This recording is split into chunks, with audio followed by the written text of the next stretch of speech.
start. Okay, let's start. Can you have it in full screen again? I think it's not in full screen. It should be now. Yeah, excellent. Good afternoon, everyone. Welcome to our Thought Leadership series under the Center of AI. Just a few housekeeping rules before we start. Could you please mute your mic throughout the session? And if you have any questions, please raise your hand toward the end of the talk. This talk will be recorded, so if you do not want to be visible and in the recording, please disable your camera. That would be great. Today, it's our profound pleasure to welcome Dr. Liliana Teodorescu, who is going to give our talk today on AI and physics and equal partnership, an interesting topic given the atmosphere and the evolution of AI in recent years. Dr. Liliana is a physicist with diverse research experience acquired participating in large-scale international particles and nuclear physics projects in Europe and United States.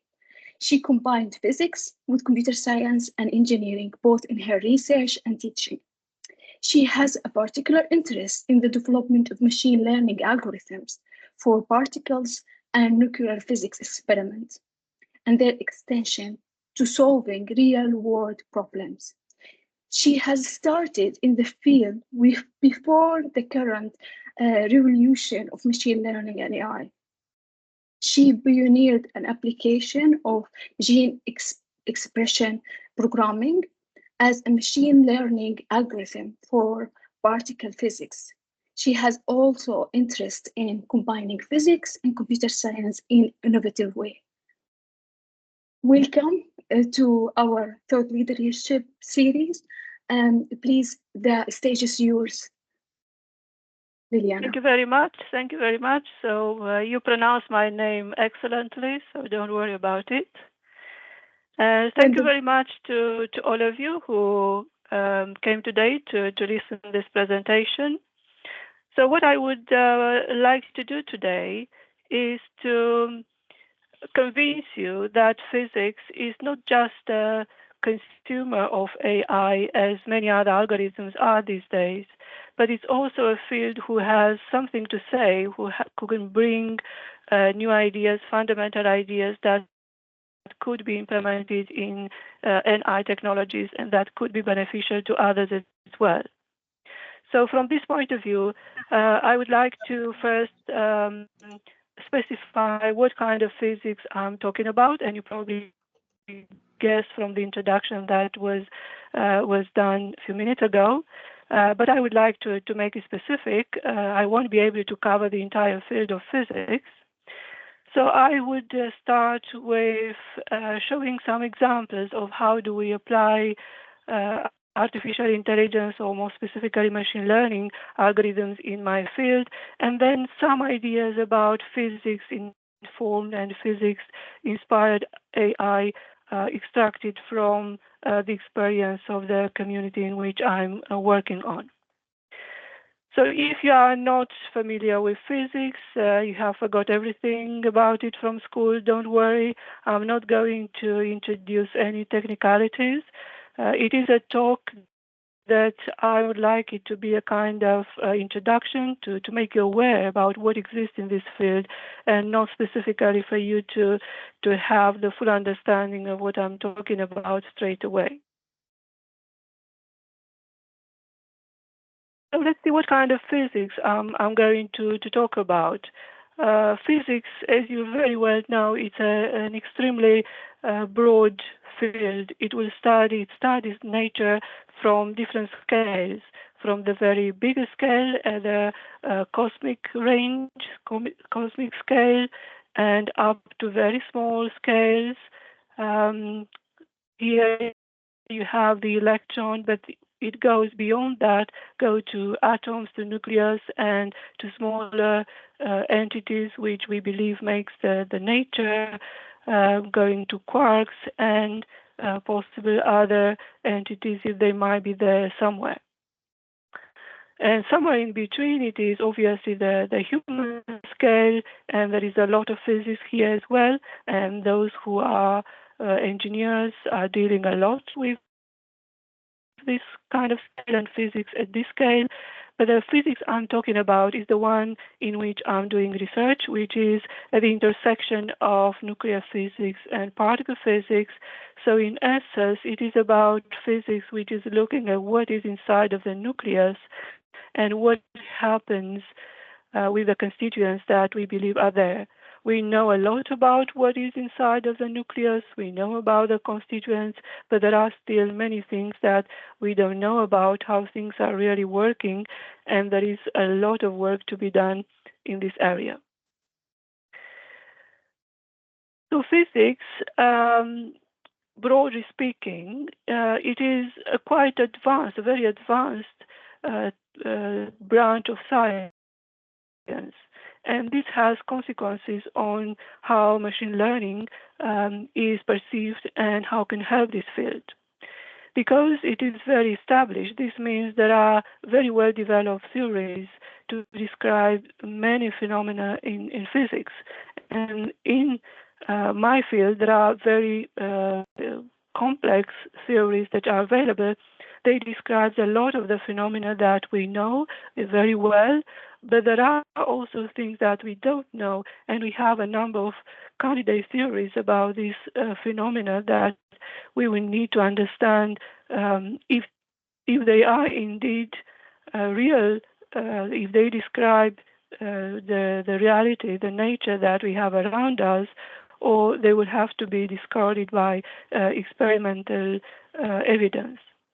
And about the theories that we know that they do work well in many respects, but also in this area there are advances that can be done, and update of these theories needs to be done once we have better understanding of what exists at smaller and smaller scales. So let's see, how do we do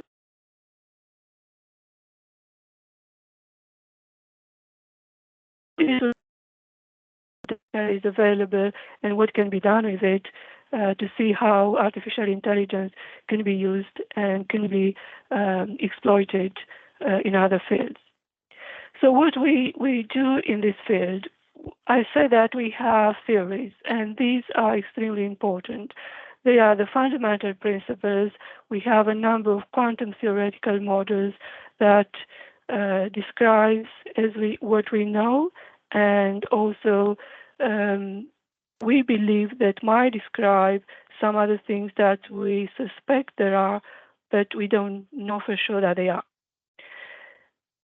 But then what we need to have is to have experiments in which we will test these theories. So we develop experiments in which we create interactions between particles, and these experiments will create what we call real data. And for that, we will need to build, and we build particle accelerators. And here you have an example of one of the projects that I'm working on currently. It's an accelerator which is under development in the United States. It is called Electron-Ion Collider. And at these accelerators, there would be particles accelerated at certain energies, depending what we want to study. And these particles are collided. And then what happens through the collision of these particles would be studied with dedicated instrumentation called particle detectors. So these are very large-scale instruments. The one that is here, it is associated with this accelerator, and it is of a length of 10 meters long and 5 meters height. Is not the biggest in the world, but it's still extremely big and extremely complex. So this data that is created in these instruments through collision of the particles would have to be what we call reconstructed. So these particles, when they are produced, when they are colliding, they produce other particles or other objects. They go through the components of the detectors, and they create ultimately electrical signals that we will have to process in order to determine the physics object, the high level physics object that could be particles or something else. So here it is just a few more details about these instruments that I was talking about. So electron-ion collider would be built in the United States. It will look like this. So it will be in a tunnel in this area. There is already an accelerator here, but this will reach its end of life and will be replaced with the new one, electron-ion collider. At this accelerator, there will be electrons and ions and protons accelerated. So electrons will collide with protons as well as with ions, different type of ions. And the interaction between these two particles, for example, an electron and a proton, will take place in the experimental setup. It is called EPIC. EPIC comes from electron-proton-ion collider. So let's say the electrons come from this direction, the protons come from this direction. They will interact, they will create particles and other objects. These particles will go through various components of the experimental setup. They will create signals, and we will collect these signals and will process them to understand what happens in that particular interaction. So here I have a small video. Let's see if it does work. So this is the idea behind this type of experiments. You can see different collisions, so the red and the blue particles that come and collide. They will produce other particles, and they will leave signals in the detector, and these signals will be analyzed later on.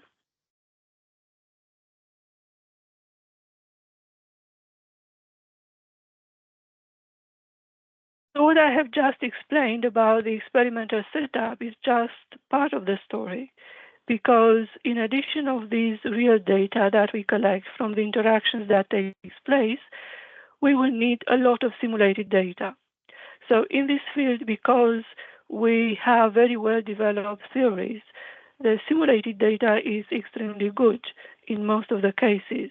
It's very complex, but it's also precise enough, and it allows us to determine what is new, what we don't know, by comparing what we obtain from the experimental setup with the simulated data that we generate.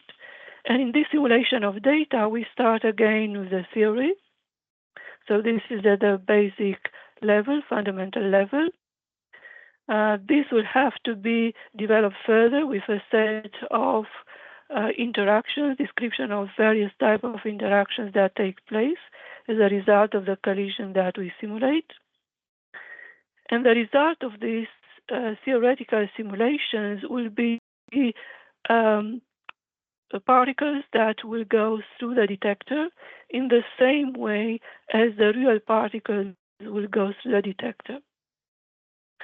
And these particles, they will leave signals, simulated signals in the detector, and these will be reconstructed in the same way as the real particles that we have from the experiment itself.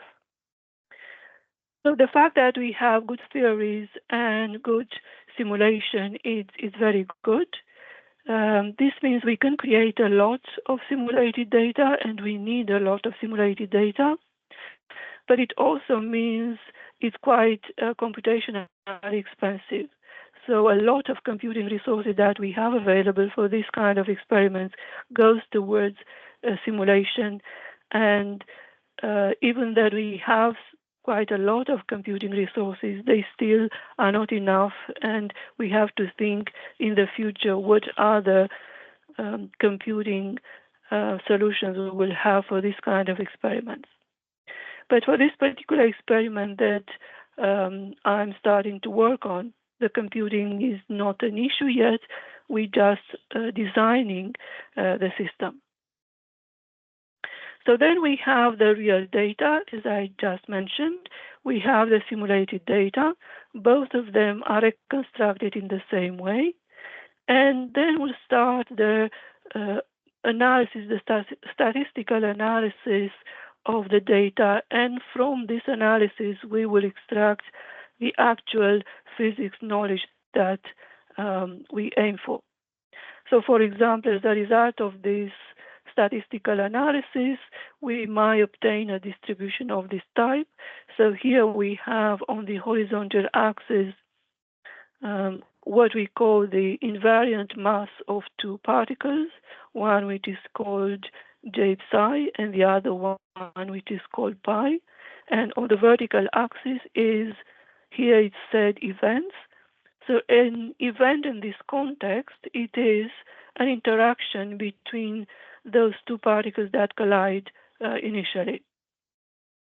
So this kind of collisions takes place with a very high frequency, and each collision, we call it event, and we analyze what is produced in this event. We extract, after this long analysis process, what is of interest, and we might have a distribution of this type.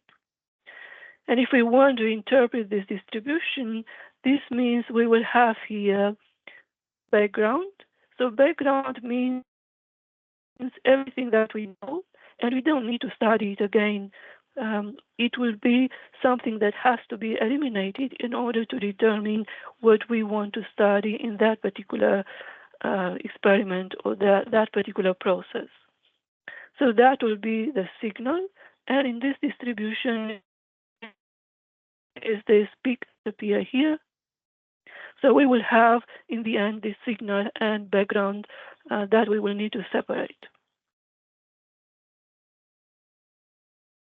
So then if I said signal and background, I guess you already have a guess what we can do with machine learning or with artificial intelligence. So what we have here is a classical classification problem, if we want to think of it from the machine learning point of view. But machine learning has not been used from the beginning in this field, and it's not the standard, or it was not the standard method to analyze this kind of distributions. So what we have here is a problem that we call event selection. In other words, we want to separate the signal from background.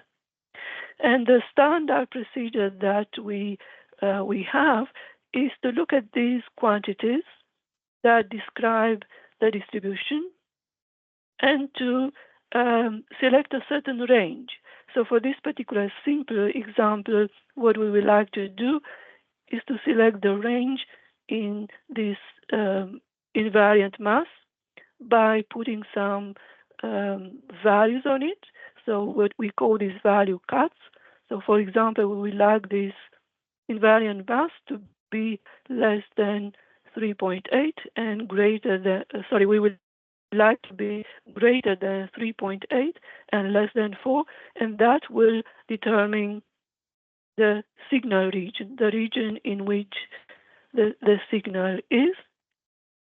And once we have here identified how any events we have in this region, we will extract the number of background events, which is determined through extrapolation of the background from the region outside of this signal region, and that will give us the number of signal in this process. So this is the standard procedure that is used for this kind of studies, and this is called cut-based analysis. It is called cut-based because we basically cut a range out of the available range for a certain quantity. But this kind of problem can be treated as a machine learning problem. So as I said, a classical two-class classification problem. And in order to apply machine learning in this, for this problem, we will have to rely on simulated data. This means the training for this classification problem is done on simulated data. In the last period of time, there are some methods which try to incorporate real data in the training data as well. And in the past, the typical method, machine learning method that was used was artificial neural networks, so a feed-forward neural network. And this kind of methods, they have been introduced quite a long time ago in this field. However, they have not been used very broadly. And this because of lack of transparency of the result and how the result is obtained. So in science, and particularly in this field, fundamental physics, we need to understand everything very well in order to make sure that what we produce exists indeed. So having explainable solutions, transparency solution, it was and it still is extremely important. So after using the artificial neural networks for a number of years, the boosted decision trees have been introduced, and it was quite broadly used in around 2000 and later on as well. And this boosted decision tree is still used today. This shows that actually for the problems that we have, some of them are very complex, and they will require very complex methods, but there are also processes that can be studied with simpler methods, and this boosted decision tree works quite well for some examples. And here I have an example from an experiment. It's not the one that I've just mentioned at the beginning. It is an experiment, ALICE, that takes place at CERN. But these experiments work in principle in the same way. So there are proton-proton collisions which takes place. Different kind of particles are produced. This example that I show here, it is a particle which is called lambda c. We want to determine what we call the cross-section of producing this particle. This cross-section is a quantity which basically gives the probability to create this lambda c particle from this collision at this particular energy here. And here you have an example of the output of boosting decision trees for this example. So as input information, there was kinetic information. That means energy, the momentum of various particles. Information about the track parameters. So particles here, if we look at this lambda c particle, this is not stable. It doesn't live forever. It will transform, it will decay in something else. And the particular type of particles that will decay in this study are proton, another particle called K-, and pi+. So these are charged particles. These charged particles, when they are produced, they will move through the detector and they will produce a signal, particularly in a central part that we call tracker. So these signals will determine some points along the direction of the particle, in which direction each particle will move. So this represents the tracks of the daughter particles being P, K-, P+. Then we have other information which will tell us what kind of particles are these ones. So combining the information from all the components of the detectors, we will have the possibility to determine what kind of particles they are. So we will have the track, we will have information that will help us to determine what kind of particles are produced. And then the decay length is the distance from the point where this lambda c particle is produced and the point where it will decay. So this is called the decay length. So in these distributions here, what you can see is on the horizontal axis is the mass of the state. We call this final state. So it's the invariant mass of a state made from protons, kaons, and pions. And we count how many events will produce this state. So on the vertical axis is the number of events. On the horizontal axis is the value of this mass. So this distribution here is a standard analysis method based on cuts, as I described previously. So on these quantities, there are we consider are acceptable, and the value of the ranges are optimized in trying different values manually, basically.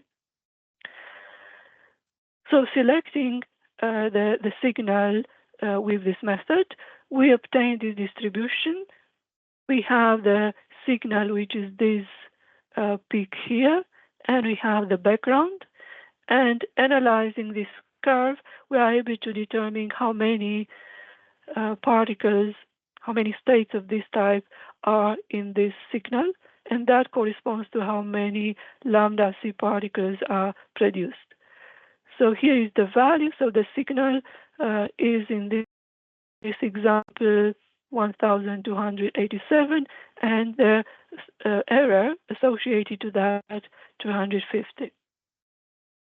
If we repeat this analysis, this time using the output from the boosting decision tree to separate the signal from the background, we will obtain a distribution which might seem similar with this one, but when we analyze it accurately, we will have a higher value for the number of particles that are produced. So in essence, using boosting decision trees, we are calculations for the process that we want to study. So this is an example where we see the standard machine learning method help us to improve the quality of the measurements that we do, and that will be reflected further in the broader physics conclusions about our theories that we. So in this next slide here, I would like just to point out the time scale when different machine learning algorithms has been introduced. So here it is around 60s when a lot of artificial intelligence and machine learning concepts has been developed. The first time when neural networks have been discussed in this field was in 1988, and this is the first paper where some conceptual ideas have been introduced and some trial using simulated data have been presented. And from this point further, there is a quite slow adoption of these methods in fundamental physics, particle and nuclear physics. There were later on significant developments in the machine learning field. The next big change was around 2000 when boosting decision trees started to be used a lot. So it was introduced in 2004 in this experiment. And from this point further, it started to be used more and more and to be preferred to neural networks because the explainability that provided in certain extent. So it was the similarity with cuts we were used to, which made this algorithm more acceptable in this community. But then things has evolved, and more and more classical machine learning has been adopted. And from 2014, also more advanced and new methods have been introduced. So in 2014, the deep neural networks have been used for the first time, and from that point further, there is a much faster adoption of machine learning algorithms in various kind of applications.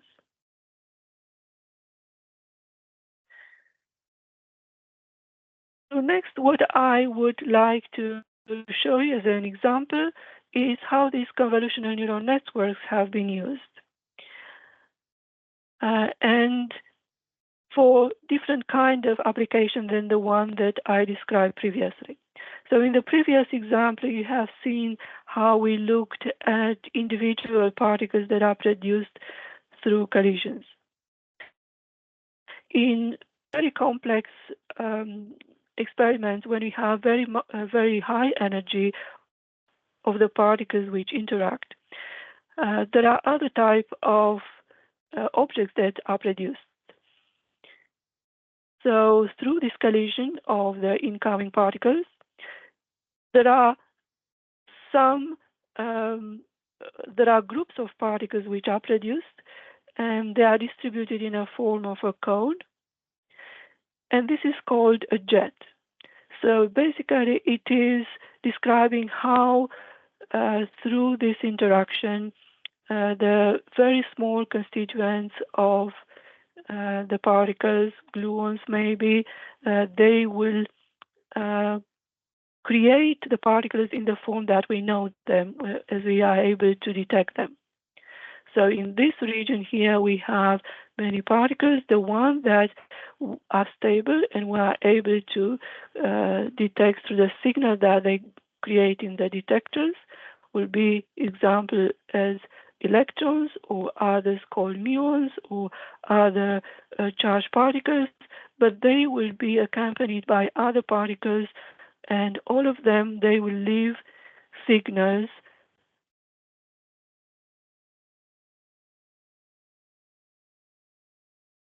are produced, are trucks created by the charged particles. Some of these will go in other components of the experimental setup and will deposit energy. So the energy left by the particles that interact with these parts of the detector will be determined. And all this information together will help to determine what kind of object this one is. So in other words, what kind of jet. And could be different jets depending on what kind of particle they have at the origin. So there are different quarks that will generate this kind of jets.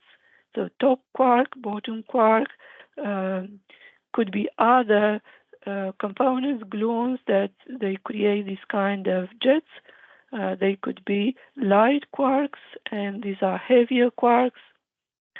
So in this process here, what we are interested to do is to determine what kind of jets are these ones. In other words, what are the particles who generated these jets?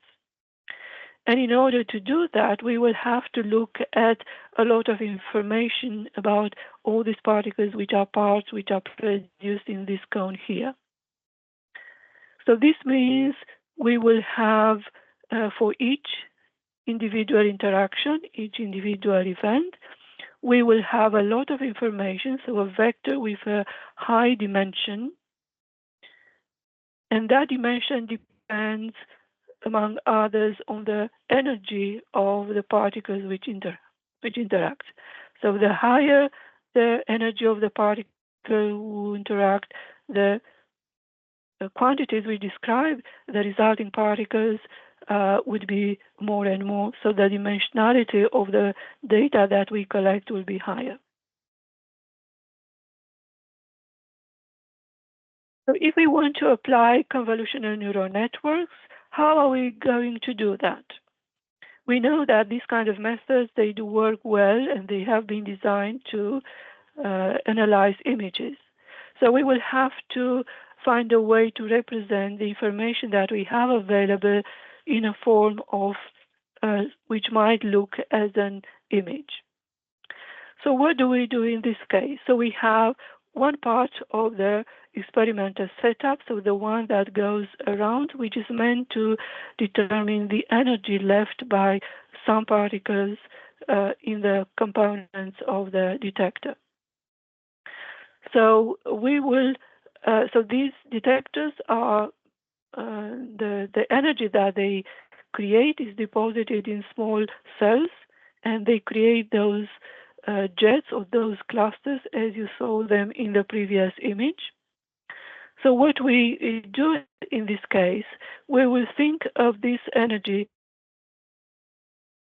that is in the detector as being pixels, as in an image, and the intensity of the pixel will be the energy left by the particle in that particular region, or sometimes we look at the momentum of the particle. We use the momentum, what we call the transfer momentum, so the part of the momentum which is perpendicular to the detector, and that will be the quantity that we consider to be the pixel intensity.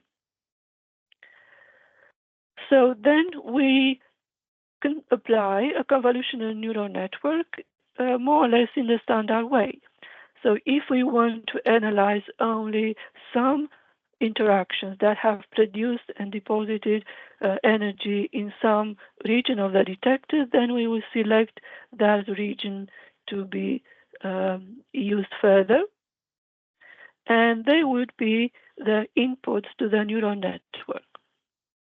Now, in addition of the energy that we use here, what we also consider is some information that will play the role of the color channels. So in this example, the red channel would be corresponding to the momentum deposited by the particles we have a charge. The green would be the momentum of the particles which don't have a charge. We call them neutral particles. And the blue would be the quantity which tell us how many charged particles are in the jet we want to analyze. So that information will be the input to the convolutional neural networks, and then we will build an architecture which we will optimize more or less in the standard way, as all of you would know. So this kind of application, it is an example here in this publication from where I took this example. And what was obtained with this method?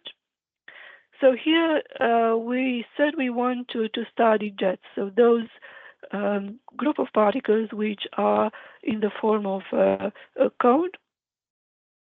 And in the convolutional neural network, we use simulated data. To simulate data, we will have theories and theoretical models that we build for that particular interaction.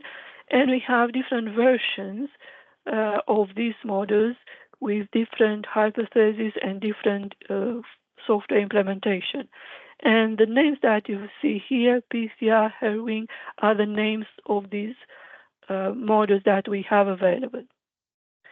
So this method here was used convolutional neural network to test this theoretical model, which describe the jets that we want to study, and to compare how these models work one against the other. So in this diagram, what we have is the efficiency to determine what we call a quark jet. So a jet generated by a particle called quark, and on the vertical axis is the rejection of the jets created by a particle called gluon. So this is rejection here because in this particular example, we want to identify the jets that are created by these quarks. And the method was used to simulate.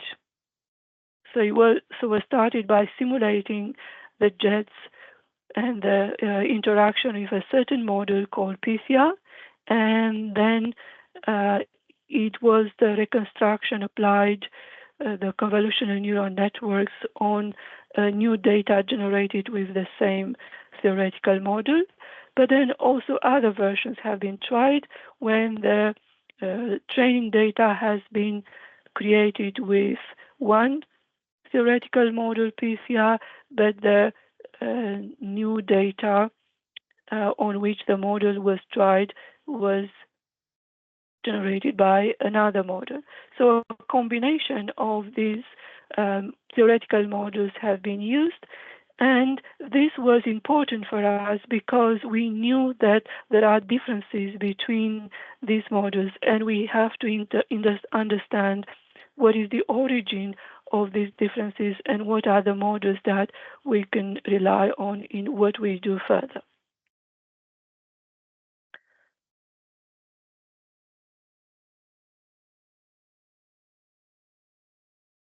Now, so these are two examples of method, a standard method that was used to identify certain events, a modern one, convolutional neural network, but there are many other applications and methods that have been used in my field.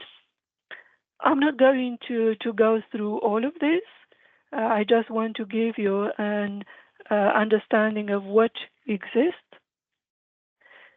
There is a list of publications that would indicate all kinds of problems, classification, regression, anomaly detection that have been used in this field. A lot of attention it is given to how to quantify uncertainty and how to interpret the information that we obtain, and how to also application in experimental and in theoretical physics. Many of them, for who is interested, can have a look at this link here. I would like, however, to introduce you an example from equivalent networks to see how these will work and how fundamental physics in this area. So at the origin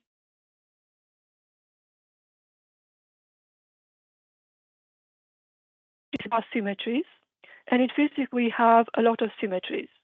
So just to specify the few slides that I'm going to show further, in which I'm going to introduce some concepts about symmetry and how they relate with machine learning, are based on a very nice lecture given last year by Andreas Ip. So he's a theoretical physicist to one of the summer schools called Summer Institutes in the United States.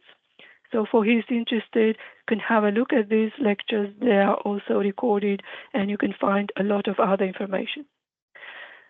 So about these symmetries, in particle and in nuclear physics, we have important symmetries that has to be considered.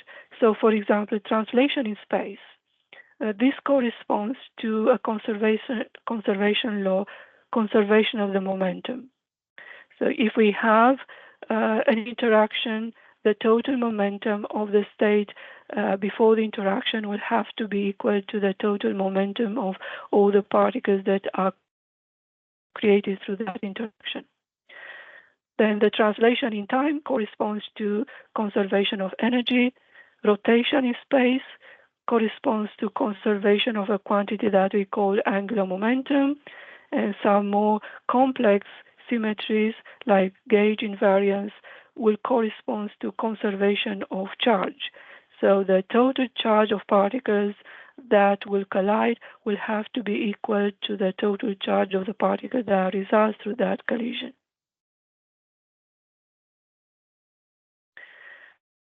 Now this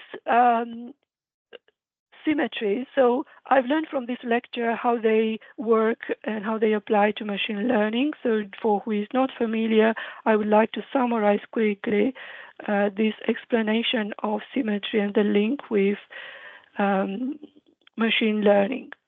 So supposing in this example, Andreas, what he did, he took a very simple example when he tried to learn a function x to the power 3.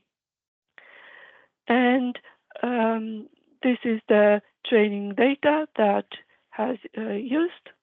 And then with a very simple network, was able to reproduce the function that he was aiming for. So these are the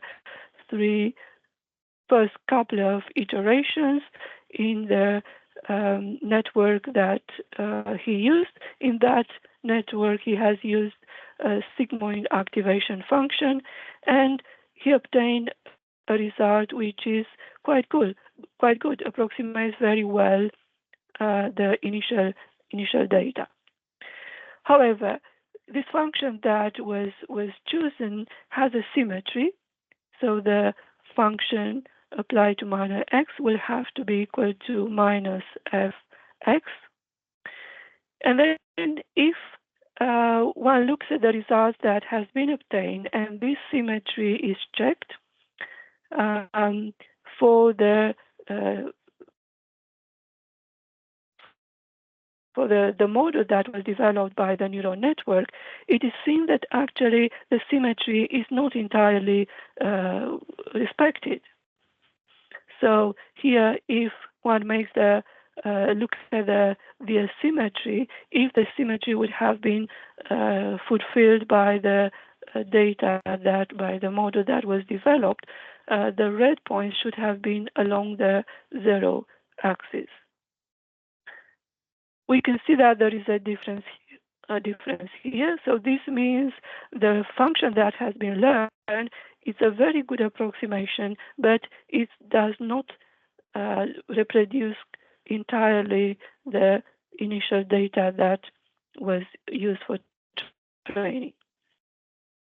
So what to do to address this? It is possible to recover the symmetry if in the neural network bias is removed and it is used an anti-symmetric activation function.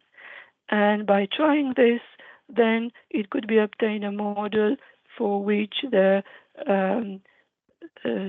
symmetry part here would be 0. So this symmetry value will give 0 for the model that was produced. So what this means in practice, it means that we have to look carefully to what kind of model do we obtain. If we have in our data symmetry, then we should think what kind of architecture of the machine learning method we should use in order to reproduce that symmetry that we have. Now, in this example, however, if we use this neural network, which will give us symmetric, will reproduce the symmetry of the function, we will see actually that the generalization of the method is not good. So if we extend the model beyond the initial data, so the initial data was in this region here, and if we extend the model, we can see that actually the generalization is not good enough. So this means we have to think beyond simple symmetry. So we should consider symmetry when it is necessary in the area that we need, but we need to look at what happens with the generalization. Now, another interesting aspect is if we will use the model that was developed that is symmetric, and we apply that to a function which does not have the initial symmetry, we will see that the result is not as good as we might have thought initially. So this means, so this is the example here. So this is the function x to power 2. And if we apply the neural network, the model that has been developed previously, that we will see that will not reproduce the data satisfactorily. So this means when we introduce these symmetries, we have to be careful when we introduce them. We have to introduce them only when is really necessary. Now, this symmetry, why it is important is because introducing symmetries in certain machine learning will result in machine learning models which would have better, will produce better results. So this type of machine learning, where we consider the symmetry, we have to look at the extent in which they are equivariance. So equivariance means, for example, if we have an object and apply the translation symmetry to it, we will have the same object. And then if we apply convolution, we'll have a certain object here. But if we start with applying convolution and then we apply translation, then we should obtain the same object. And mathematically, this process is described in this way. Invariance, that would be the case when if we have an object and apply a transformation translation, for example, and then we apply convolution, then we obtain an object. But then if we apply convolution, then we should obtain the same, exactly the same object as in the previous case. So with this basic information about symmetry, looking at the convolutional neural networks, it was looked at possibilities to create equivariant type of neural networks. So the standard, convolutional neural networks. So the standard convolutional neural networks are not equivariant.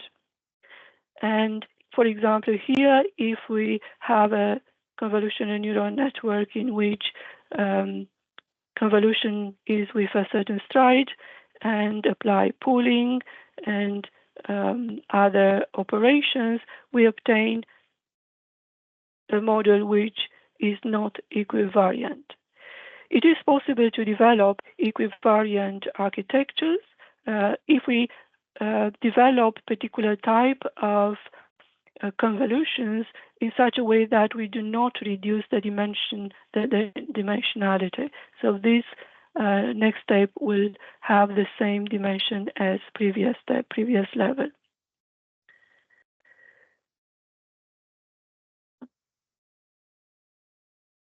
What I was supposed to do? Still things to say?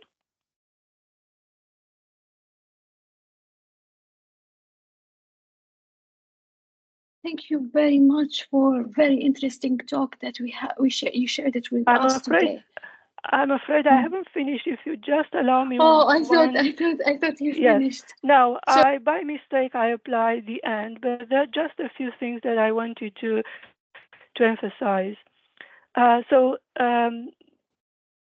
This kind of neural network, looking at the symmetry, so this has been developed in the field of machine learning by machine learning specialists. I wanted to introduce an attempt that has been done using symmetries from fundamental physics, a particular symmetry which is called Lorentz symmetry. And there are these two publications. So in these two publications, there is a development of a neural network which satisfies a particular symmetry which is called Lorentz symmetry. So the symmetry from the physics.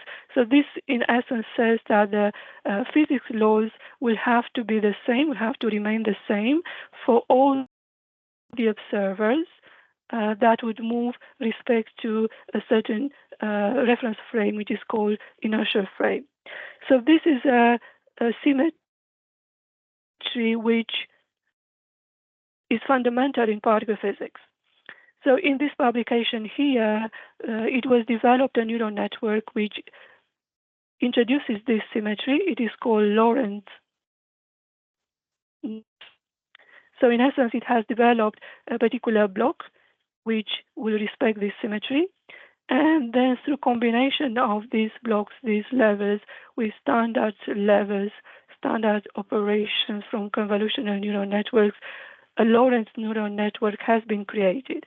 And this has been applied on data from our field on the identification of jets, as we have discussed before. And it has been seen that it works better than the other type of neural networks. So the result obtained with this network is the one here, the last one. So here is the efficiency of separating the signal, and here is the rejection of the background. So we want this curve to be as low as possible, meaning for high values of signal to have low values of background. So for different data sets, it has been seen that this neural network works better. And this is an example of a neural network in which we incorporate knowledge from physics. So it is a physics-informed type of neural network. There are also versions of neural networks which takes ideas from physics. So this is an example where another more complex symmetry specific to a particle and nuclear physics called lattice gauge symmetry is used, and it is implemented in a neural network. I'm not going to go through details. It's a very theoretical topic. For those who are interested, can have a look. It is described in the lecture of Andreas that I mentioned before. So a so-called lattice gauge equivariant convolutional neural network was produced, and this means there are different type of operations which incorporate this symmetry that have been developed, and by combining them in the way as is typically done in a convolutional neural network, networks of this type has been created. And this kind of network, it is very useful for some particular type of applications in particle nuclear physics for complicated theoretical calculations, but in other fields as well, which are relying on lattice gauge type of theories. So now I'm indeed at the end of the presentation, so I hope I gave you a flavor of what happens in this field in terms of machine learning, what kind of applications exist, what kind of problems need to be solved. There are complex problems, and this makes this field a very good test bed for new and complex machine learning algorithms. But in the same time, the field generates very complex new ideas extracted from the theory of physics. Physics has, as I said at the beginning, very developed theories. Ideas from this can be incorporated in machine learning to develop better algorithms. So thank you very much. It's probably a little bit late. No worries, exactly on time, but we don't have enough time for taking questions. But I think we might have one question. If anybody, time for one question, if any of the audience have a question, please raise your hand, unmute your mic, and go ahead.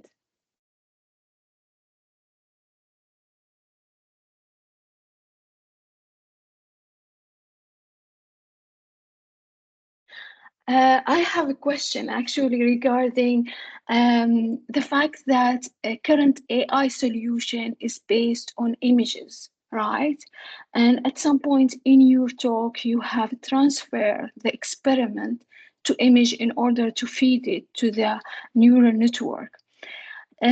Somehow, because I'm working on this field, I feel like neural network or machine learning are not successful when it comes to 3D experiments or 3D data. So my question is, what do you think best to use for 3D data, like as an input?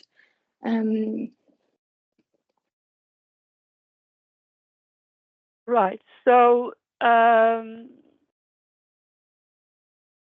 in terms of input information, you are Exactly. referring to, yeah? For 3D, well, in our case, here it looks as 2D because it is on the surface here on one part of the detector which look at the energy. But I think that in principle this method could be extended to 3D. 3D meaning having another information. So I could imagine here the situation when, in addition of the energy, we will add some other quantity that we add to the input data that we generate. So we basically, well, what we do actually, we transform. Or in your case, if you're interested in 3D, you transform your 3D data through a certain transformation into a 2D data. Mm-hmm. If it is to apply this idea as it is in this particular example. So you reduce the dimension from the beginning through some transformation, knowing, having some a priori information about the data that you are working with. Okay, thank you so much. Any other question before I conclude the talk? Any questions? Thank you very much. Oh, we have a question. We have John Hunter. Go ahead, please. Hi, sorry, I'm not a physicist at all, just an interested observer, but occasionally using physics-related models. And I was just, I got very interested in Emily Noether and supersymmetry, and I wondered what you might think would be the implications for detecting symmetry of AI.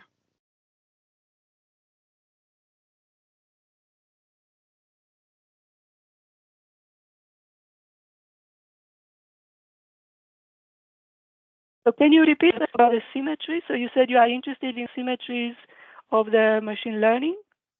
No, I was just wondering what implications AI might have for detecting supersymmetry. Oh, I see. Well, we use actually machine learning to look for supersymmetry particles. I haven't introduced those examples here. They do help to get cleaner results, more precise results. We haven't found yet supersymmetric particles, but in essence, it doesn't have more, or conceptually doesn't have other effect than for any other particles, because this method, they improve the quality of the information that describe the particular interaction. So even if we have supersymmetric particles, they will decay in standard particles like electrons, like protons, pions. So in order to detect the supersymmetric particle, we will need to detect these particles with a lot of precision. And where the difference is in the background that we will have. So if I will take this simple example here. So in the supersymmetric case of the supersymmetric particles, the background is very complex and has a shape which is similar with the signal. So the difficulty comes from the shape of the signal relative to the shape of the background, because they are very similar. From here, the difficulty of detecting these particles come. So machine learning could help. Deep neural networks and others hopefully will be developed, because hopefully these will be able to separate signals which are very similar. Thank you. I suppose having a larger particle accelerator might also be beneficial in terms of identification. Yes, so first of all, having higher energy means higher probability to produce them. If we don't produce, if they, depends what kind of properties they have. If we don't see them at the energy that we have available these days, it might be maybe because we are not able to detect them, but at some point, I think that will not be the case. Will be more probably that we will need higher energy than the one that we have available. So it depends on the properties of these particles, how they behave, and in some cases we will need higher energy. But if we need higher energy, if we go to higher energy, then the events will be more complex, there will be more particles and more difficult to separate. And that means more complex techniques that we will need. Thank you very much for a very interesting talk. Thank you very much. It was fascinating, today's talk. And I would like to thank the speaker. Everybody join me in thanking the speaker. Thank you so much, Dr. Liliana. And I wish you and everybody with us in this call a wonderful day. Thank you very much. Okay. Thank you very much, all of you.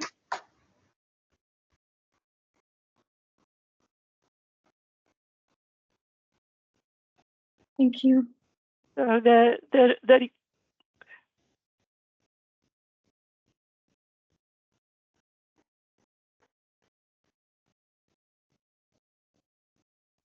you want to ask me something else? I see you are there.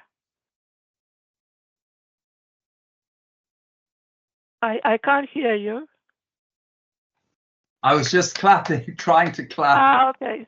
So I thought maybe you want to ask something more. No, that was fine. That's taken me as far out of my comfort zone as I can manage. Yes, well, it's just a terminology. So if you don't think in terms of particle and any other object which is described by some quantities, then it's typical machine learning that you have in many other fields. Yeah, so I do the machine learning and the neural networks and financial engineering, which uses, so those are the things which I can I can get some idea. And also I had a colleague here, Peter Hobson, who's now at Queen Mary, and I did manage to listen to him talk and hear him talking about his work on the equipment that calibrated the outputs from CERN. So, but unfortunately, I don't manage to do that now because he's not at Brunel. But it's nice to hear you talk and get outside of the usual zone that we end up in with our own areas. You know, Thanks probably again. that. Okay, all right, never mind. No, what were you going to say? I just wanted to say that many particle physicists and nuclear physicists go and work in finance if they don't find a research position, and that shows that there is similarity. So you just replace momentum with, I don't know, the money from. Oh, today. don't worry, they talk about momentum. Ah, they do. Okay. Yes. Okay. Momentum, velocity, volatility. Right. Oh, okay. So lots of terminology gets used from physics and engineering in finance and economics. But I think there is one point where it is a major difference. They don't care if the model is correct, as long as the